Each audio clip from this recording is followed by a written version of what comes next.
Reikia apskaičiuoti kampo betą, posūkio kampo betą didumą.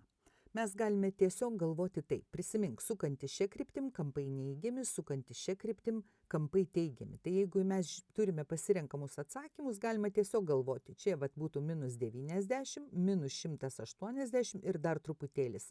Tai kuris čia gali būti atsakymas? Aišku, tik tai -210 laipsnių. Galėtumėm skaičiuoti ir kitaip. Sąlygoje nurodyta, kad kampas alfa 150 laipsnių. Iš 360 atėmę 150 gautumėm 210. Na ir kadangi posūkis į šitą pusę, reiškia kampo didumas yra -210 laipsnių. Šis uždavinys turi ir antrąją dalį. Tai dabar pažiūrėkime, mums reikia apskaičiuoti m reikšmę. Pagal apibrėžimą šita m reikšmė yra lygi kosinus kampo alfa. Tai mūsų atveju bus lygi kosinus kampo 150.